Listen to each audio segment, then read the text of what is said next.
Good morning, and welcome to our first Street Story webinar of the year. My name is Jara Crowner with UC Berkeley SafeTrek, and I'm your host today. For those not familiar, SafeTrek stands for Safe Transportation Research and Education Center. We are a University of California, Berkeley research center affiliated with the Institute of Transportation Studies and the School of Public Health. Our mission is to reduce transportation-related injuries and fatalities through research, education, outreach, and community service. SafeTrek conducts research, provides technical assistance, and workshops to communities across California, educates the transportation safety professionals of tomorrow, and coordinates major transportation safety programs for the state of California. Street Story is a community engagement tool that allows residents, community groups, and agencies to collect information about transportation crashes, near misses, general hazards, and safe locations to travel. Street Story features a survey where people can record transportation safety experiences. Community organizations and agencies can use this information as part of qualitative information gathering approaches for local needs assessments, transportation safety planning efforts, safety programs, and project proposals. We also like to acknowledge that the support of the California Office of Traffic Safety, who provided a grant through the National Highway Traffic Safety Administration for this program.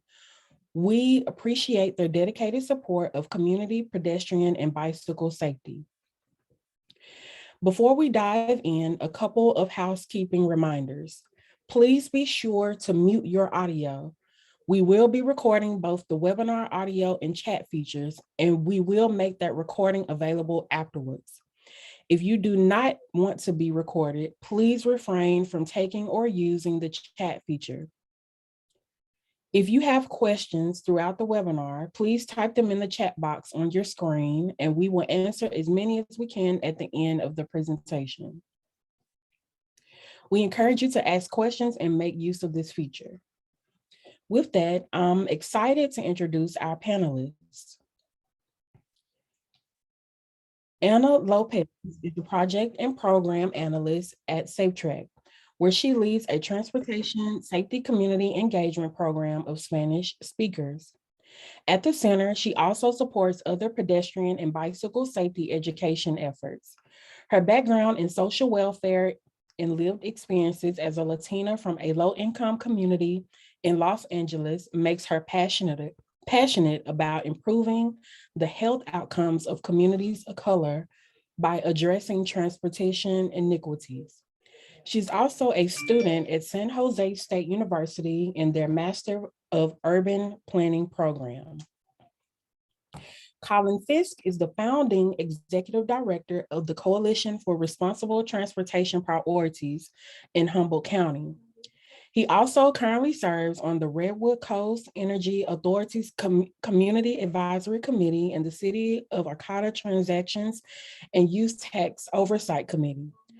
Prior to starting CRTP in 2015, Colin worked as a researcher, strategist, and organizer for various nonprofits and labor unions. Alexis Kelso is a senior transportation planner with Caltrans District 1. She has over 12 years of experience in active transportation planning and community engagement, having worked in state and local government as well as the nonprofit sector. She is currently involved in District 1's efforts to meet complete streets targets, increase meaningful public engagement, and improve outcomes for equity priority populations. She has a master's in urban and regional planning from the Portland State University and is a league cycling instructor. Now I'll hand it over to our panelists.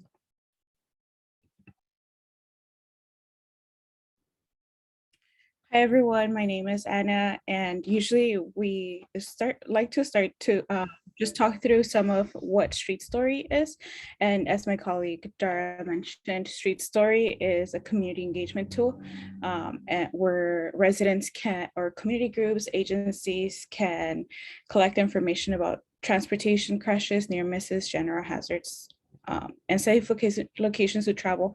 And if I could put it in simple terms, I would say it is a survey that is represented on a map, and from that, those surveys are then collected and create a database, which can be utilized to inform transportation decisions and transportation improvements. And to look at sort of the back end of what that survey is, here we're showing that first, when you want to make a report, you'll go into the tool. You don't have to log in, sorry, it's free of use. You go into the tool, you select what jurisdiction you are making reports for, whether that's a city, a county, a tribal area, unincorporated area. And then you say whether you're creating a report for a street or a specific location. And you say whether you're making a crash report, a near miss, hazard, or safe place. We then take, you're then asked to provide what mode of transportation you're using, and then what has contributed to the safe, unsafe conditions of that crash. And these are categorized, I categorize them under infrastructure and driver behavior, just based on what is being asked. And then after that, you can also say, what would make this place better? And to show an example of that here, you can see for what is contributing to the safe place or unsafe place, here are some of the examples, and then what would make it better. And here we can say, slower speeds, which would fall under driver behavior, infrastructure, maybe more lighting, fewer cracks in the pavement. So, we can then utilize that information to say whether we should do an engagement or education, or whether we need to apply for funding to make improvements in those areas to specifically target what is happening at those places. But the star of the show is probably the last piece, which is the narrative. And that is where folks can go in and say specifically what happened at that place. And what we found is that people describe it very in detail what is happening at the location. Community members know the streets best, since they do work, travel, and live in those areas. And why does this information matter? And here I say crowdsourced data. This information is basically crowdsourced. It is the way in which it's being collected from everyone in the public. So the reason why it matters is, we've said crashes we know are police reported, but there is definitely underreported. And while our intent has never been to replace police reported crashes, we do know that there is a lack and there is a gap in that data. And also too, with reporting hazards, places that are perceived as unsafe can also be positively correlated with actual crashes in the future. And here you can see an example of a community in Southern California, Altadena, using this tool to engage folks in transportation safety conversations. So at the very least, it also induces that conversation. On the left here, you can see that it was used with Caltrans District 4, and they used it at farmers markets and whatnot, and collected information, which then informed their pedestrian plan. And I just want to talk about some of the special features of Street Story, and that would be one of the biggest things, and is that it was recently, I think about a year ago or 2 years ago, maybe now, it was it was also updated to include a new language, which is Spanish, which you can access by going into the tool, selecting that little globe, and then you select the Spanish language, and it's great because all the features that are embedded in that tool, so that survey and everything is in Spanish. Another feature has been incorporating micromobility pieces. So that has been in the form of, and that has been incorporated in how people travel, and understanding that there is currently, we don't have any other way to capture what other than private data through Lyft or the scooters, Lime scooters. We can get that information, but here we also want to capture some of that piece, some of like, are people using e-bikes, are people using e-scooters. So we've incorporated that element into here, as well as the last piece has been the improvement suggestions. We feel this part of the survey is very important in telling us exactly what people think might have prevented that crash, might have made that near miss like not happen. So and then lastly is this custom boundary piece, which is, as you're seeing here in this video that I'll just play, if you're working for a specific area and want to collect information there, you'll just like go on the custom boundary tool, you create your shape. Here I'm just doing it for the University of California, Berkeley, and folks can then collect crash data for that area. In Southern California, the University of Cal Poly Pomona the students there created their own boundary and used it to inform a project that they were working on for class. So what now? So you're a community in California and have made the effort to do community outreach. You've collected this great data, and so what now, right? So today we also have Colin and Alexis who walk us through how they've collaborated to collect information in their community and what they're doing with the data. So I'll hand it over now to Colin. Okay, thanks, Anna. Good morning, everybody. I'm Colin Fisk. As Jara mentioned, I'm the Executive Director of the Coalition for Responsible Transportation Priorities, or CRTP, nonprofit based in Humboldt County. Next slide, please.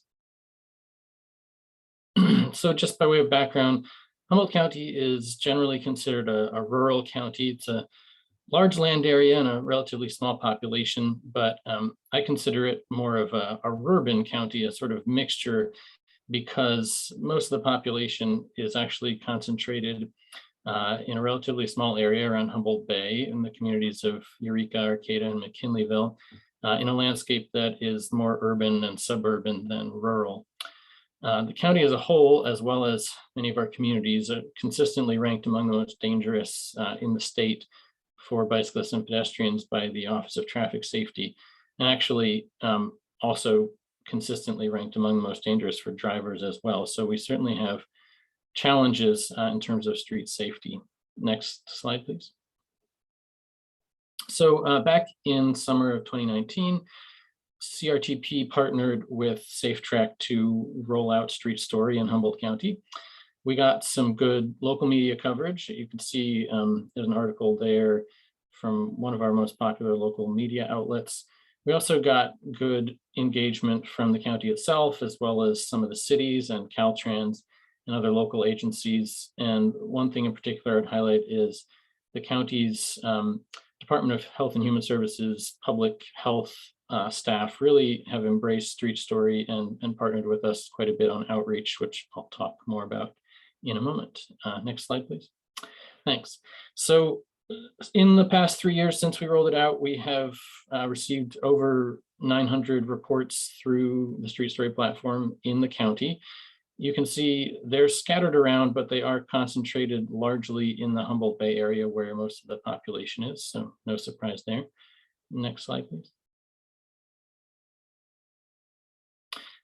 Just to give you some idea of the types of reports we're receiving, one thing that I think is interesting to highlight is under the hazards, it's a plurality of the reports that we get are for multiple modes, which I interpret to mean that folks think that there's just a lot of areas in the county that are dangerous no matter what mode of transportation you're using, whether you're walking, biking, driving, or whatever. And I think that's an interesting lesson to take away. Next slide, please. In terms of who has been reporting, this is sort of comparing the demographics of folks who have answered demographic questions when they make their reports to the census data for the county. And we've, I think, done a pretty good job in terms of getting a representative cross-section of the population. A couple of areas where we need a little work are in more reporting from the Native American community as well as the Latinx community, along with older adults over the age of 65. Next, please. So how have we used the data? Well, certainly I know that some of our local agencies have used street story data in their grant applications. And you'll hear later from Alexis about how Caltrans has been using the data. CRTP also brought on some interns from the local university, Cal Poly Humboldt, back in the 2019-2020 academic year. At the time, we had about 500 reports on the platform, and they did both a geographic analysis as well as a qualitative analysis, identifying hotspots for where a lot of the reports were being made and making recommendations for improvements in those areas. And we were able to provide their report to our local governments for their consideration, which was very helpful. And we plan to do another analysis once we hit 1,000 reports, which hopefully will be later this year. Next slide, please. However, as you can see in this slide, we got a very large number of reports, a couple hundred several hundred in the first summer. It dropped off pretty steeply after that. And really since that summer, it's been declining slowly but steadily in terms of the number of reports, which highlights the need for ongoing engagement in order to continue receiving these these reports and this source of information. Next slide, please. So as we saw in that last slide, clearly a lot of people have stopped making reports over the last few years. And also anecdotally, I could say that a lot of our local agencies seem to forget that they have this rich source of information when they're reviewing safety information, and often still just look at the official crash data.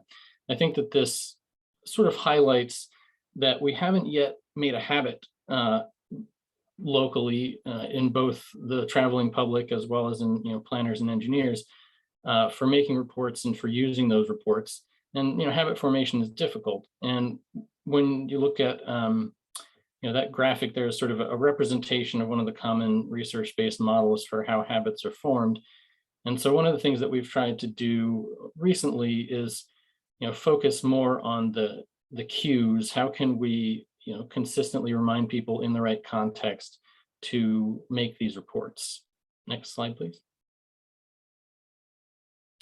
So one of the things that we've done is partnering again with the county public health staff as well as the Humboldt Transit Authority to put permanent signs in many of the county's busiest bus stops, and that they have a QR code so that folks, if they have a smartphone, can immediately access the Street Story platform while they have been presumably recently walking or biking or otherwise using the street, and may have experienced something or noticed something that they might want to report. So this is again trying to provide that cue in the context to help sort of nudge the habit formation. we've also used certainly our email list, and some of the local agencies have at various times had reminders on their websites and other things like that to try and remind and cue people to make reports. Next slide, please. I think, though, that when you look at that declining number of reports, one thing that seems to be missing in closing this loop of habit formation is the reward side. And so something that I think we need to be thinking more about is, what is the reward for the traveling public for making reports? What will encourage them to keep making those reports? And then on the use side for, agency planners, engineers, public works folks, what's the reward for them for using the data to encourage them to keep using it?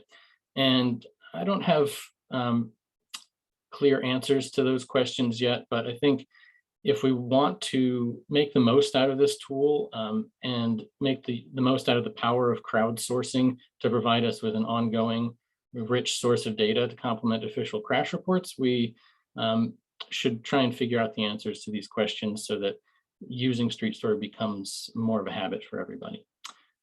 Next slide. And that's it for me, but I'll be happy to take questions later. I think for now I'm handing it over to Alexis. Thanks. Thanks, Colin, and thank you, SafeTrek, for the introductions and for the invitation to be here today. And happy Bike Month, everyone. So my name is Alexis Kelso. I'm a senior transportation planner at Caltrans, and I'll share about how we're using Street Story. Next slide. So our introduction to Street Story was when we attended the CRTP training in May 2019.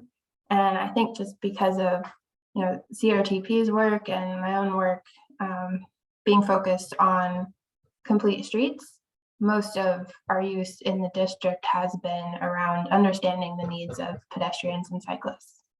Next slide. So our first use of Street Story was when we were helping develop some active transportation program applications. We were partnering with the Mendocino Council of Governments and Humboldt County on, they were actually the applicant on these projects, but they are on the state highway system.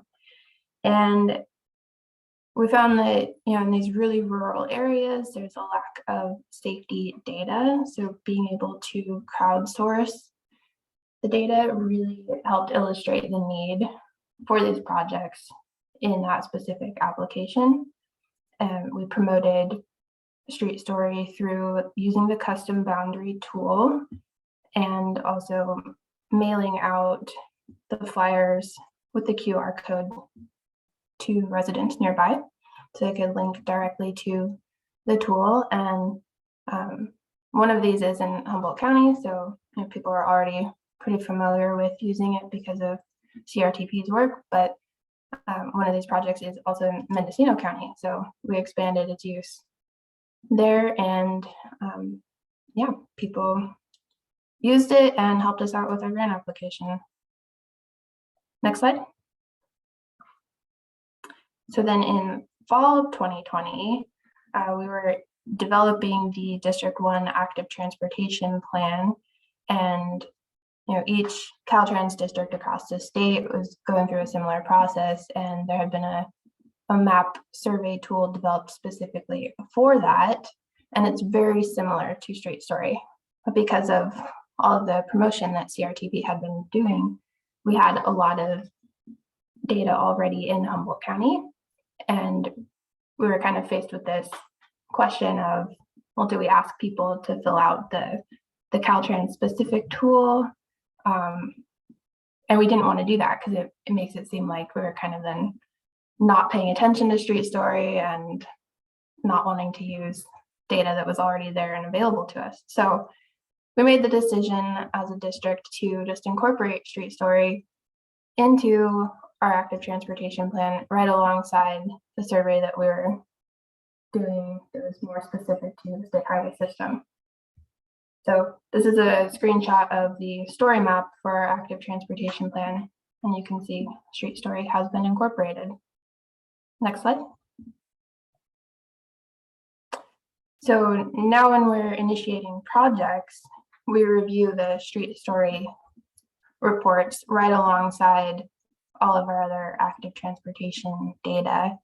And we use this tool called the Transportation Planning Scoping Information Sheet, which is a way for planners to kind of compile all of the existing information from Caltrans plans, regional and local plans, any kind of data sets that exist about, public input and needs. So we compile it all here in this tool and use that to hand off to the project development team so that they can understand what the community has said and try to address some of their needs. And as Caltrans has been working more on Complete Streets, there's this new form called the Complete Streets Decision Document, which is really linked with this Transportation Planning Scoping Information Sheet. And that's a way that we're ensuring that Complete Streets are incorporated into the project early on and stay with the project all the way through construction. So because of this process, there's a clear connection between street story reports and eventual project features that get built. That's pretty exciting. Next slide. So I just wanted to mention some of the things that I really like about street story. Definitely the narratives. So people making reports don't need to leave a narrative, but I find that it seems like most people do, and they're very detailed. It really adds context to what they're reporting, and it's something that's not available if you're just looking at the crash reports in Switters. You don't get this narrative.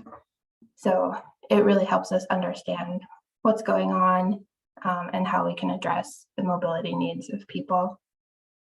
I also like the near miss and hazard information.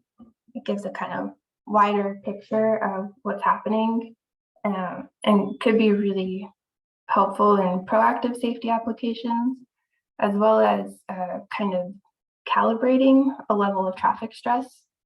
So we are using level of traffic stress methodologies to make sure that we're putting in facilities that are for users, and will encourage that mode shift. But sometimes it feels like there's maybe a little bit more needed than just strictly following what the LTS methodology would lead you to. So Street Story does help kind of round out that picture. And then also the crashes. So like was mentioned, crashes can go unreported for a lot of reasons. And in particular, it seems like bicycle and pedestrian crashes can be missing. And I would encourage people to make reports, even when it's, just something like they crash on their bike alone, or they have a trip and fall as a pedestrian. Those are things that are important safety issues, but often don't have police involvement. And so they don't make it into Switters. And then the last thing I really like is that it's available to everyone. Excuse me. We can all interact with this platform as someone making a report or as an agency that is viewing the reports. So I like that everyone's kind of on the same page with what's been reported and has access to all the data. Next slide. So moving forward, like I mentioned, we have been focused really on using Street Story for the bike and pedestrian concerns, but Street Story can be used for all modes. So I'd like to promote Street Story more widely, both geographically across the district, and also for drivers to report what they're experiencing.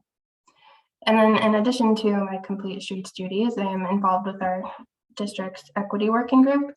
So we're interested in performing project level equity analyses.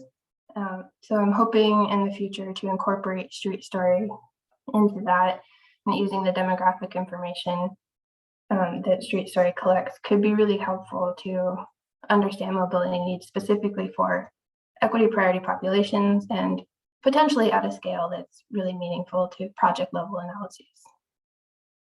Next slide. That is it. Thank you so much.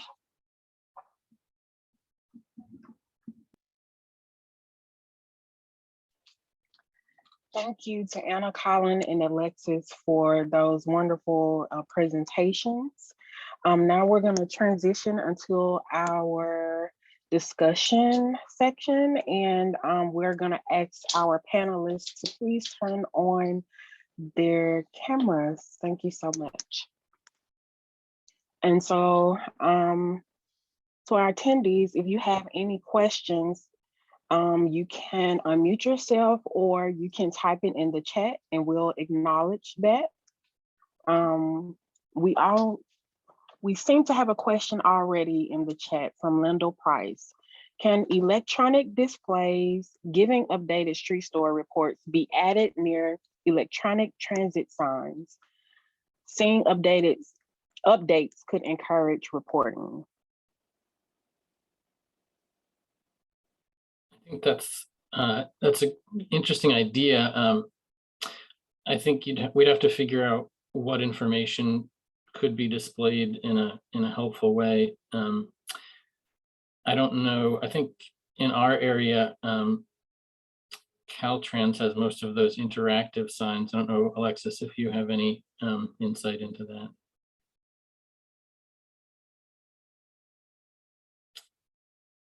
No. Yeah. No. Sorry.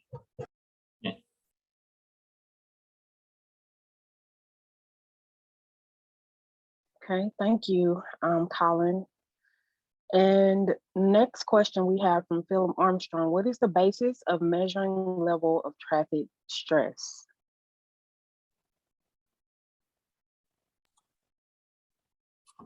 So I can try to answer that. It's a methodology that was developed, I believe, out of the Mineta Transportation Institute, and it basically measures the level of stress experienced by bicyclists as a factor of how close they are riding to traffic and how fast the traffic is going and how many lanes there are. So it's on a scale of 1 to 4. So 1 is the least stressful or most comfortable, and then 4 is the most stressful. And the goal is to have a low stress network so that all ages and abilities feel comfortable riding. And the analysis, if you were to measure across your whole network where the high stress gaps are, you can address kind of specific locations that might be preventing people from riding. If they have, a relatively low stress ride for most of their ride, but then they have to cross a really high stress intersection, for example, that alone might be enough for people to decide not to bike if they have the choice. I hope that helps. Yes, thank you, Alexis. Colin, did you want to hold up to Oh, that? yeah, I was just going to add that I think just to underline how important it is that there's quite a bit of research that I think indicates that if places that have successfully increased the mode share of bicycling have done it by establishing those low stress networks. So it's not just a theoretical thing. That's really what we need to do to encourage more people to bike.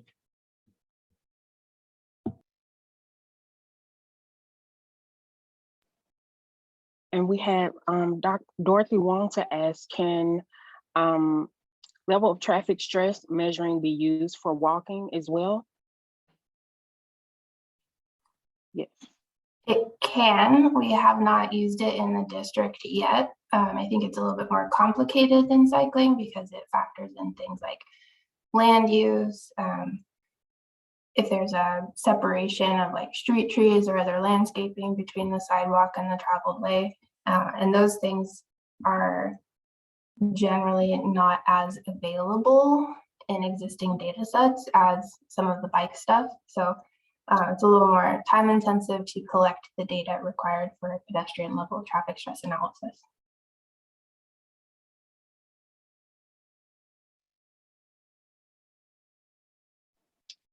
Thank you, Alexis.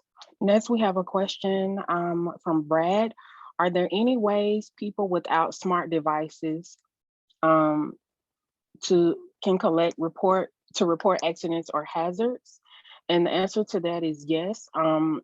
We do have paper versions available for communities who may not be comfortable with using smart devices or don't have access. And you will reach out to us for those paper copies to distribute to the community.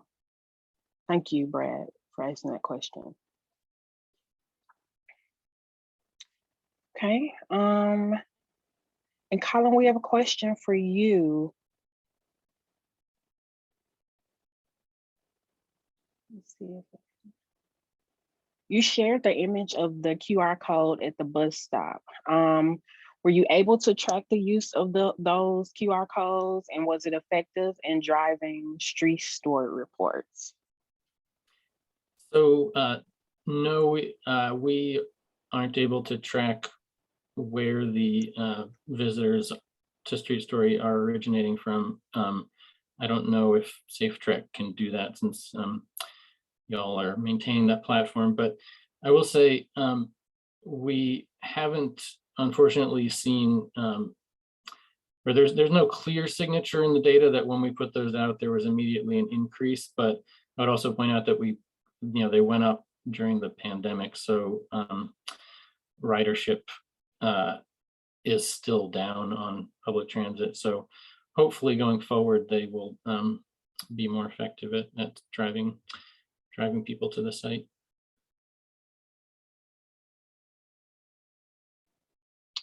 Thank you.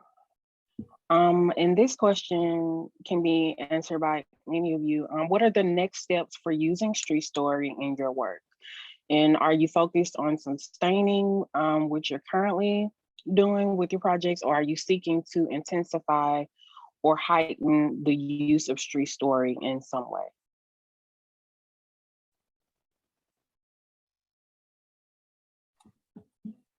Oh, go ahead, Alexis. Well, I mentioned some of my desires for Street Story already, to promote it more widely, both geographically and for drivers as well, and also to incorporate it into our equity analyses. But I'm thinking a more like immediate goal that I would love to help with is to get to that 1,000 reports in Humboldt County. So Colin, let's work together to promote that. I'm sure we can do something on social media. That sounds great. Yeah, and as I talked a bit about, I would say our sort of overarching goal is to make it a habit for local people to make the reports, because I think to a certain extent it makes sense that a lot of folks may have reported hazards early on, and hazardous conditions or safe places maybe don't change that much or that frequently over time. But certainly, collisions and near misses happen all the time. And so, that's an ongoing source of data that, for it to be most useful, we'd want people to continue to report. So figuring out how to sort of reward usage in a way that makes it a habit is the challenge that we're looking at right now.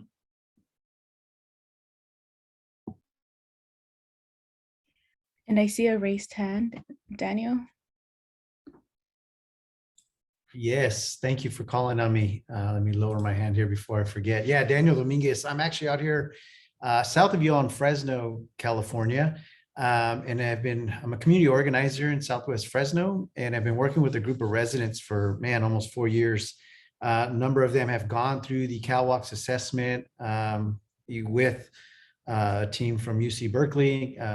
This was during the pandemic. Anyways, I'm really more interested in the conversation of what did it take for Caltrans to adopt, this platform, right? I mean, there's a particular streetscape that we're working on and advocating for change. And as you all know, a lot of times the reports don't get reported for whatever reason. So over the span of the last 5 years, we show two major, I think maybe three major incidences at this intersection when those that live in the community know exactly what's going on and are like, that is not what's happening, right? But they're just not getting reported. So looking at adopting and implementing safe walks and making these reports. But what did it take for CalWalks to say, yeah, we're going to fully be vested in, I think you incorporated into your active transportation data. I was like, yes, that is so good. And then the other side of the question, there's a second part is, working with the city of Humboldt. How has that process been? I'm sure you've had to cross paths at some point in some projects.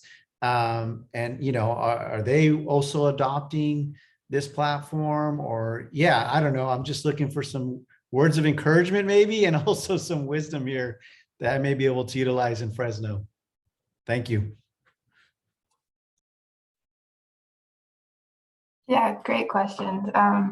So from the Caltrans perspective, just my background and interest in active transportation and community engagement, I think I just am in the right spot to want to use a platform like this.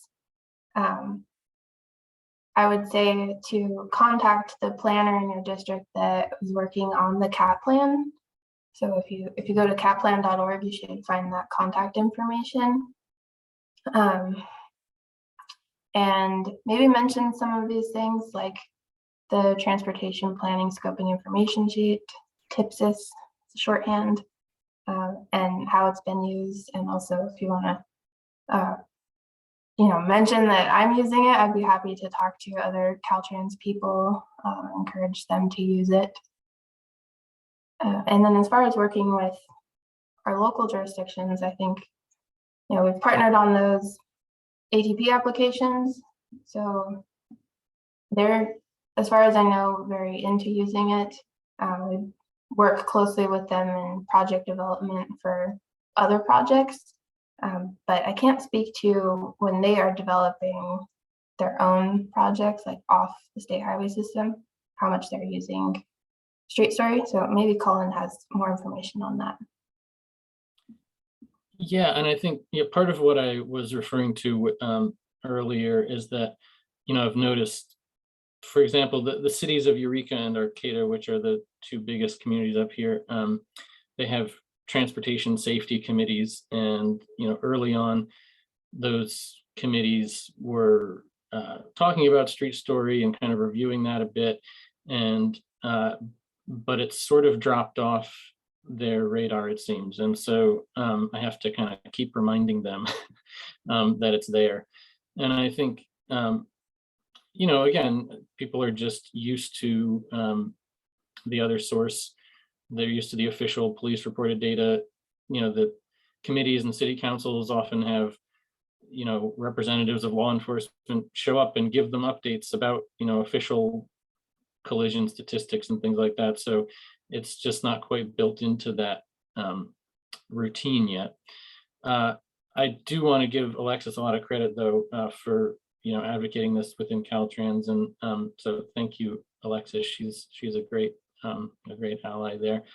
And one thing that I didn't mention in terms of how we use it also is because we're primarily, I would say, an advocacy organization, and so when there's a particular corridor or location that's at issue, or even a neighborhood, we can go to Street Story and look at the reports, look at the narratives, and bring that information to public hearings and places like that, to try and make the case, which is information that just otherwise wouldn't be available. So Thank you both. And I think we had Philip who said he wanted to comment on this from a local perspective. So if you want to unmute yourself, Philip, go ahead. Yeah, I'd be happy to do that. I live in Rempert Village, and in Los Angeles. And in Los Angeles, sort of a historical problem is that the streets were engineered to move traffic through the neighborhood as quickly as possible, and with not so much consideration for bystanders and other people who might want to use the roads, and that's very much in evidence today. And one of the issues that we've had is we have a program called Vision Zero, which is to try to reduce the traffic fatalities, especially pedestrians and bicyclists. And there's been a lot of pushback when they come out with these street improvements in order to slow down the traffic, in order to make it safer. And they've done things like recalling city council members and that sort of thing because they were advocating slowing down traffic. And in other words, like under in a circumstance where the Vision Zero is trying to roll out, or LADOT is trying to roll out these street improvements, and then they have all this pushback.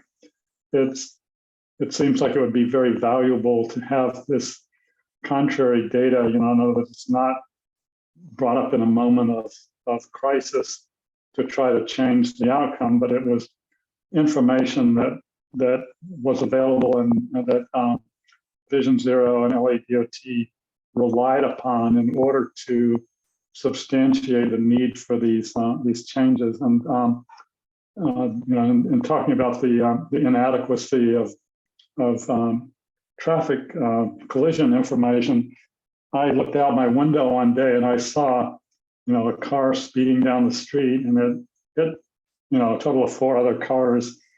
And we brought this up at our neighborhood council, and the police could not find, even though I had like photos and everything, and there were all kinds of police there because they had, run through a major intersection.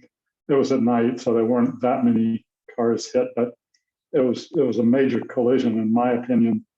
And they couldn't find the information.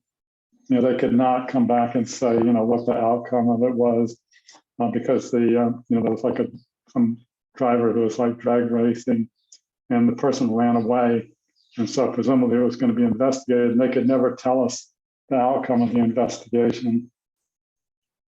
So definitely there's a need for another source of information, and that information could be used to counter these arguments that there's no need to slow down the traffic or make things safer.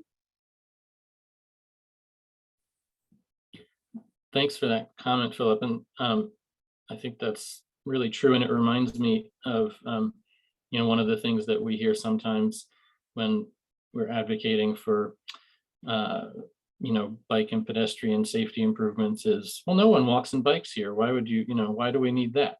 And, I think Street Story can help provide the data that show, well, first of all, people do usually walk and bike in those areas, and they often are making reports, but also, when people can report hazards, they can report places that they're not there because they don't feel safe.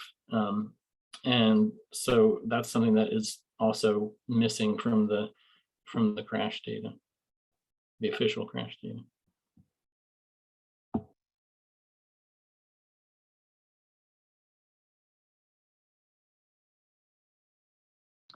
Okay, thank you all.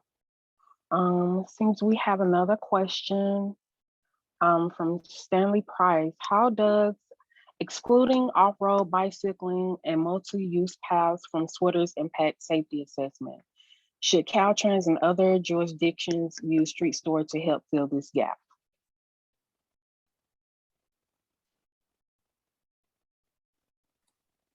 I think so, definitely.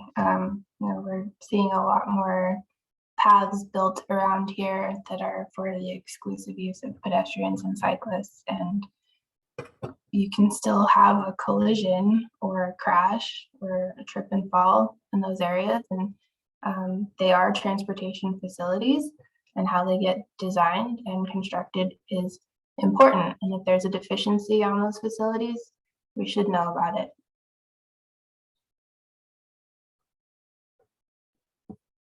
I agree. Well said, Alexis. Okay, and then we have another question from Loretta. Do local RTPAs or local agencies put a link to Street Story on their website to encourage reports, or is there some proprietary rule against this? Are there any fees associated with reporting or using data? So Oh, go ahead. I can say there aren't any fees. The tool is free and publicly accessible to use. And then I think Colin wanted to answer some of that, and we have a hand raised from Jill Cooper from SafeTrack. So Colin, I'll let you go first. Thanks. I just wanted to mention, so in Humboldt County, our local RTPA is the Humboldt County Association of Governments. And I think that they did have Street Story on their website for a while. It may still be there, but it's not prominent. And some, the city of Arcata also did for a while, so did the county of Humboldt. They have not sort of stayed in a prominent location though on those websites.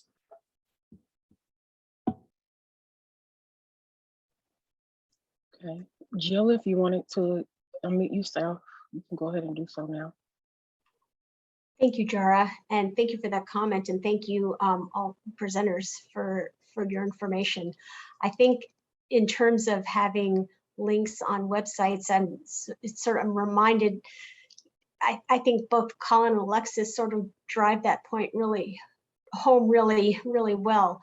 And I think that it, while it'd be great if that information or that link were available, I think that there's a real need in having someone like Alexis or Colin there to really sort of quote unquote drive the point home and to really do the outreach so that they can, that they can create the relationships that really encourage people to not only use it once, but use it, continue using it. And I think that's where we're sort of working on figuring out how to pursue that. So it'd be great. And I think it's really also important to have the human element that supports that. Thank you. Okay, I have a thank you. question for, oh, sorry, I think I cut someone off. I have a question for Colin and Alexis, and just wondering if, or actually two, one of them is, have you used it with Spanish speaking populations with the, now that the tool is also available in Spanish? And then the second one being, what has been some of the, I guess you talked about some of the challenges, which has been, maybe lower reports. So maybe, but what are some of the, have you faced any like technical challenges with it? I think at SafeTrack, we're constantly trying to innovate, see how can we make the tool better? How can we make it better for folks that are using it?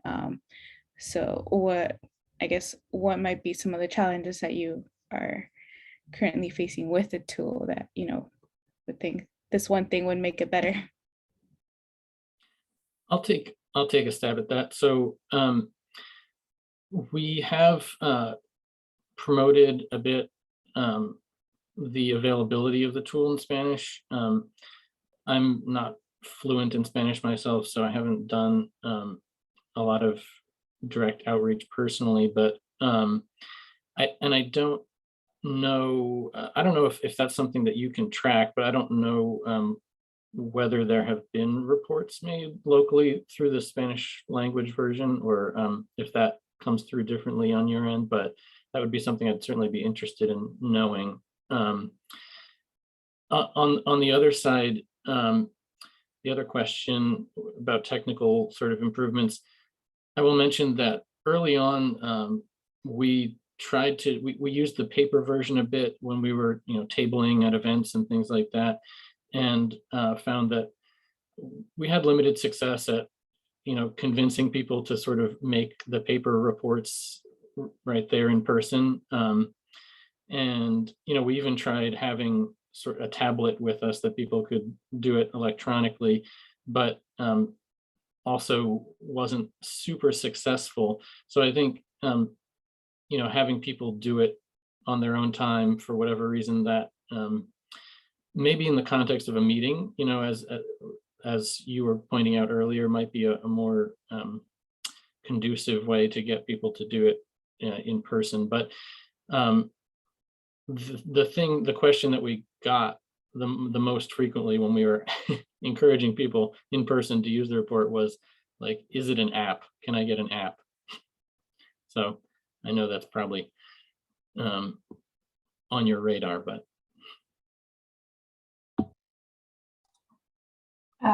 it's interesting, like the app idea might be a way to gamify participation and like have that reward element. So that would be something to explore.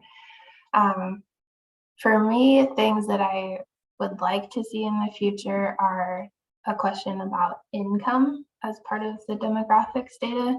I participated in the Capital Collaborative on Race and Equity, which is this really great in-depth training on equity and how we can incorporate it into state government. And one of the things that they taught us was to have data disaggregated by race and ethnicity, gender, geography, and income. So I'm hoping that we can add an income question. And also in District 1, we don't have much racial or ethnic diversity compared to the rest of the state. So a lot of our indicator of disadvantage is income. So that would really help us out. And probably in other parts of rural California as well. And then I would love to use Street Story for the project level equity analyses.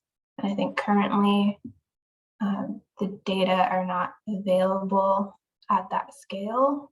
Like the demographic reports are, you have to have a certain threshold of reports made, and then I believe it's at the county level. And I know there's probably, concerns about privacy and being able to identify people through a combination of their comment and the demographic data that they've provided. But if we could get, the equity demographic information comment level, we could start to understand really what are the mobility needs specific to equity priority populations and contrast those with, people who might be in more privileged positions and incorporate that into our decision-making about projects. Thank you so much. Okay. All great suggestions. Okay, we are at the end of our session today. Thank you all. Thank you to our panelists and for our attendees for your time on this and sharing your knowledge and experiences. I encourage everyone to take what you learned today and apply it to your work. Finally, we will have these slides available for you soon, and a link to the recording of the webinar available for you soon. If you want to have technical assistance, if you need one-on-one assistance or workshops, please email us at streetstory@berkeley.edu. Thanks so much for sharing part of your day. Goodbye.